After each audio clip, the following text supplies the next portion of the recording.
I am Gayatri Kasotia, lecturer electronics department, government RC Khaitan polytechnic college Jaipur. आज के ई lecture में हम जिस विषय के टॉपिक को डिस्कस करेंगे वो है CS 204 basics of electronics devices and circuits.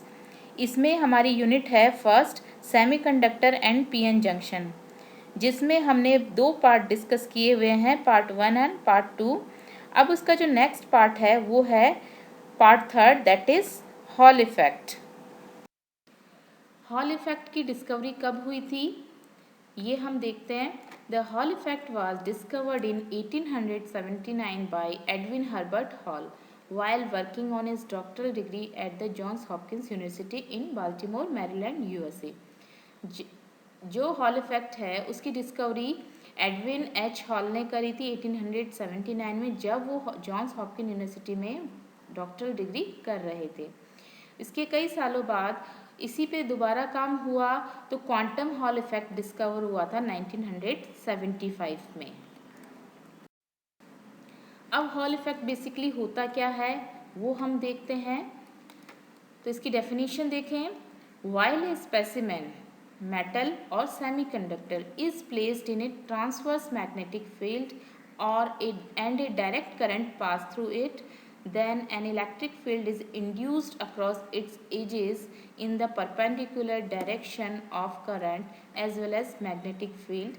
This phenomena is called the Hall effect. तो ये हॉल इफेक्ट क्या है? एक घटना है। क्या घटना है? हम ये कहते हैं कोई भी मेटल या सेमीकंडक्टर को हमने कहाँ रखा है, स्पेस होता है, स्पेस में हमने रखा है, लेकिन उसको हमने मैग्नेटिक फील्ड यानी ट्रांसवर्स का मतलब है कि वो है 90 डिग्री पे, 90 डिग्री मैग्नेटिक फील्ड में हमने उस मेटल को रखा है या सेमीकंडक्टर को रखा है, और एक दूसरी एज पे हमने उस पर डायरेक्ट करंट पास करवाई है। यानी एक पे तो मैग्नेटिक फील्ड है, दूसरे पे डायरेक्ट करंट है, तो इन दोनों की वजह से वहाँ पे थर्ड एक इलेक्ट्रिक फील्ड इंड्यूस होता है जो कि थर्ड डायरेक्शन में होता है।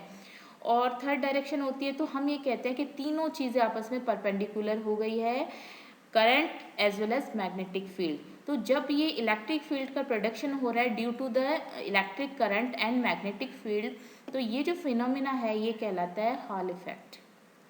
इसको दूसरे प्रकार से हम देख सकते हैं। The hall effect is the production of A voltage difference, जिसे हॉल वोल्टेज कहते हैं, across the current carrying conductor perpendicular both current and magnetic field. तो हम ये कह रहे हैं कि हॉल इफेक्ट में क्या हो रहा है कि जो हमारा वोल्टेज डिफरेंस प्रोड्यूस हो रहा है वो कब हो रहा है, जब हमने उस कंडक्टर के अक्रॉस एक करंट प्रोवाइड करवाई और वो मैग्नेटिक फील्ड में था, तब उसकी वजह से वहाँ पे एक वोल्टेज डिफरेंस प्रोड्यूस हो रहा है। तो ये जो सब चीज़ हो रही है वो एक दूसरे के परपेंडिकुलर है। तो ये जो इफेक्ट है that is called the hall effect. इसको हम 2 प्रकार से डिफाइन कर सकते हैं। तो हॉल इफेक्ट को हम यूज़ कहाँ करते हैं, तो हम सबसे पहले देखते हैं कि जो हमारा सेमीकंडक्टर हमने यूज़ किया है वो एन टाइप है या पी टाइप है। यदि हमें नहीं पता है कि वो किस प्रकार का है तो हम क्या करते हैं, उस पर्टिकुलर सेमीकंडक्टर को उस स्पेस में रख के मैग्नेटिक फील्ड में, और हम करंट यदि देते हैं एक एज पे, तो वो ऑटोमेटिक वहाँ पे जो चार्ज कैरियर के मूवमेंट से हमें पता लग जाता है कि whether it is an type और पी टाइप। अब यदि एन टाइप और पी टाइप पता लग जाता है, उसके बाद में हम ये भी पता कर सकते हैं कि कैरियर कंसंट्रेशन कितनी है। कैरियर कंसंट्रेशन से मतलब ये है कि हमने जो सेमीकंडक्टर यूज़ किया उसमें हमने डोपिंग की मात्रा कितनी रखी है। हम जितनी अधिक डोपिंग करते हैं उतने ज़्यादा कैरियर वहाँ पे प्रोड्यूस होते हैं। तो कम डोपिंग से कम कैरियर और अधिक डोपिंग से अधिक कैरियर। तो ये जो कैरियर कंसंट्रेशन है ये हम वहाँ पे डिटरमाइन कर सकते हैं। थर्ड जो हम इसमें पता कर सकते हैं वो ये होता है measure the conductivity of material and then compute mobility. तो हम यहाँ पे ये देख सकते हैं कि कितनी कंडक्टिविटी है उस पर्टिकुलर मटेरियल की, उसके बाद में मोबिलिटी की भी गणना कर सकते हैं। तो इस प्रकार से हम हॉल इफेक्ट को यूज़ करते हैं। अब हम इसके बेसिक कंसेप्ट और थ्योरी देखें हॉल इफेक्ट की, तो हम इसको पिक्चर में देख सकते हैं किस प्रकार से हमने किसी भी स्पेसिमेन या मेटल या सेमीकंडक्टर को रखा है। तो हम ये कह रहे हैं कि यहाँ पे X Y Z, X Y और जेड, ये हमारी 3 दिशा का एक डायग्राम है, जिसमें हमने एक हमारे मॉडल स्पेसिमेन को रखा है। तो यहाँ पे हम ये देख रहे हैं एक्स पे हमारा इलेक्ट्रिक फील्ड है और वाई पे हमारा करंट है और जेड पे हमारा मैग्नेटिक फील्ड है। और यहाँ पे जो भी हमने मेटल रखा है उसकी सरफेस, जो बॉटम सरफेस है वो नीचे उसे हमने साइड 1 कहा है और जो ऊपर की सरफेस है वो साइड 2 कहा है। साइड 1 और 2 का जो डिफरेंस, वोल्टेज डिफरेंस है, वो हमारा यहाँ पे VH है, जिसे हॉल वोल्टेज भी कहते हैं। तो ये जो डिफरेंस है, ये डिफरेंस बताता है यहाँ पे जो भी हमने कैलकुलेशन करनी है कंसंट्रेशन की है और कंडक्टिविटी के, ये जो पैरामीटर है मेजरमेंट का, ये हमें बताता है कि वो एन टाइप है, पी टाइप है, क्या है उसकी कंडक्टिविटी। तो हम इस प्रकार से उसको यहाँ पे रखते हैं। अब इसमें क्या है कि करंट देने के लिए हमने यहाँ पे एक बैटरी कनेक्ट करी है जो हमें एक करंट प्रोवाइड कराती है। तो यहाँ पे हम क्या कह रहे हैं, consider a semiconductor bar carrying a current I in the positive Y direction and placed in a magnetic field B acting in the positive Z direction as shown in figure। तो इस फिगर में हमने दिखा दिया है कि यहाँ पे इलेक्ट्रिक फील्ड, यहाँ पे करंट और यहाँ पे मैग्नेटिक फील्ड है और हमारा जो स्पेसिमेन है वो यहाँ बिल्कुल यहाँ पे रखा है तीनों दिशाओं में। और इसकी जो चौड़ाई है, नीचे से विड्थ है, वो W है और जो इसकी ऊंचाई है हमने इसको D बोला है, यानी सरफेस 1 और 2 के बीच का डिफरेंस है या डिस्टेंस है वो है D। तो इस प्रकार से हम इसकी आगे कैलकुलेशन करेंगे। अब हम ये पता करते हैं कि whether the semiconductor is of N type और पी टाइप। तो ये किस प्रकार से होगा, तो हम रैंडमली यदि यहाँ पे एक सेमीकंडक्टर रखते हैं तो हम इफेक्ट क्या देखते हैं मैग्नेटिक फील्ड और इलेक्ट्रिक करंट का।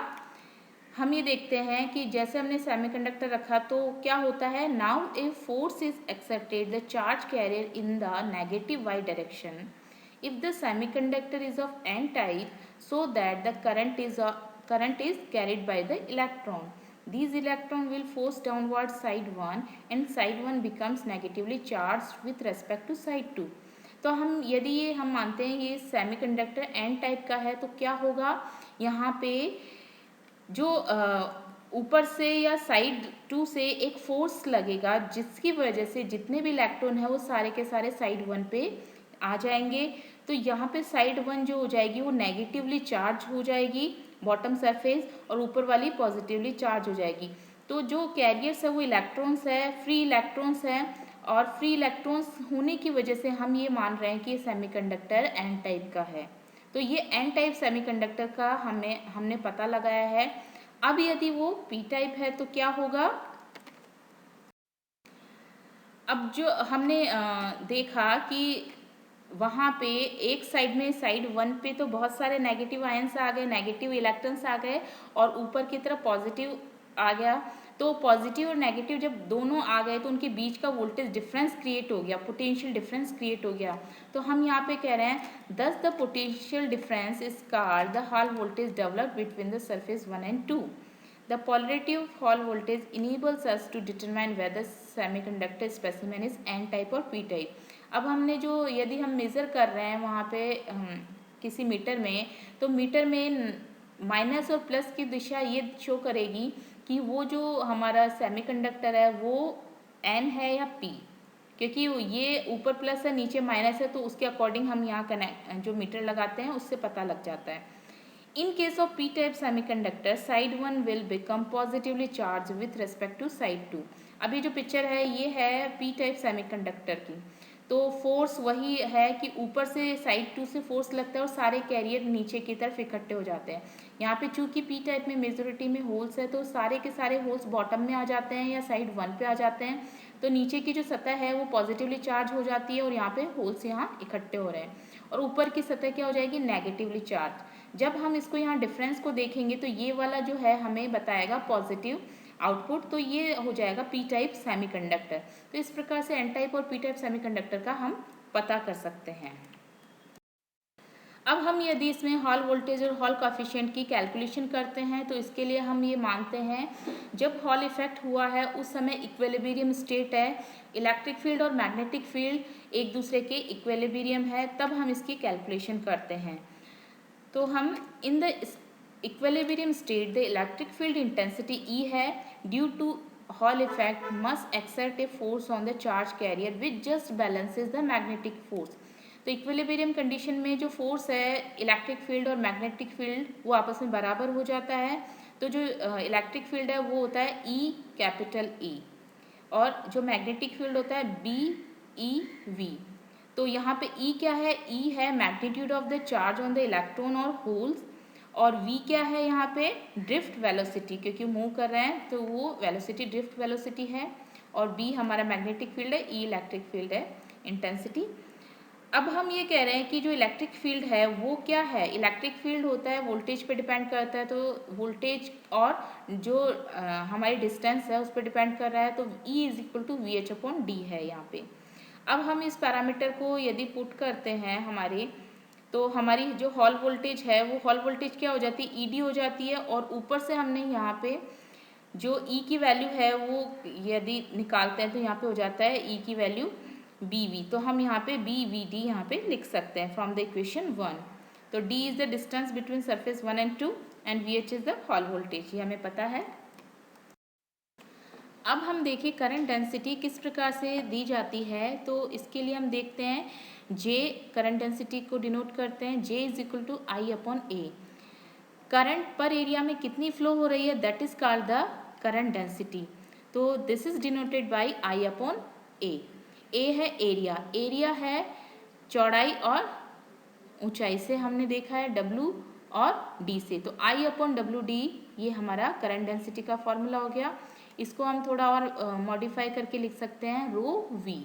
तो हम इस फॉर्मूला से हम V फाइंड आउट करते हैं, तो वो होता है I अपॉन रो WD। तो अब इसके बाद में हम इक्वेशन 2 और 3 को यदि देखते हैं तो उससे हमें हॉल वोल्टेज मिलती है, Hall voltage VH is equal to BI upon rho W हमें मिलती है, जिसे इक्वेशन 4 हमने कहा है। Thus from the above equation charge density rho can be determined if the quantities BI, VH और W are measured।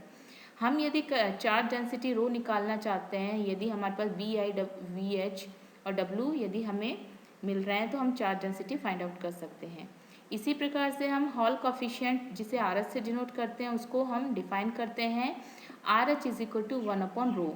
तो हमने यदि चार्ज डेंसिटी की कैलकुलेशन कर ली है तो 1 अपॉन चार्ज डेंसिटी रो जो है वो यहाँ पे हो जाता है हॉल कोफिशिएंट, जिसको हम बताते हैं VH W अपॉन BI। तो हमने इक्वेशन 4 को यूज़ किया है यहाँ पे जो है रो हमने फाइंड आउट किया है VH W upon BI, equation number 5 हमने इसको बताया है। इसी प्रकार से किसी भी एक्सट्रिंसिक सेमीकंडक्टर में कंडक्टिविटी का यदि पता करना है तो कंडक्टिविटी के लिए हमारे पास जो फॉर्मूला इसमें आता है वो क्या आता है, sigma is equal to rho mu. तो ये जो रो है चार्ज डेंसिटी हो गई और म्यू मोबिलिटी है यहाँ पे, इसी इक्वेशन नंबर 6 दिया है। If the conductivity sigma is measured together with Hall coefficient, the mobility mu can be determined from the relation। यदि हमें म्यू फाइंड आउट करना है तो यदि हमें कंडक्टिविटी पता है और हॉल कोफिशिएंट पता है तो हम डायरेक्टली इस फार्मूला से मोबिलिटी फाइंड आउट कर सकते हैं। तो इस प्रकार से हमने ये देखा कि हॉल इफेक्ट से हम क्या क्या फाइंड आउट कर सकते हैं। हम ये देख सकते हैं कि सेमीकंडक्टर कौन से टाइप का है, एन टाइप का है कि पी टाइप का है। साथ में हम कैरियर की कंसंट्रेशन या कंडक्टिविटी कितनी है वो हम पता कर सकते हैं, और फाइनली हम मोबिलिटी को कंप्यूट कर सकते हैं। तो ये हमने आज देखा हॉल इफेक्ट के बारे में। Thank you.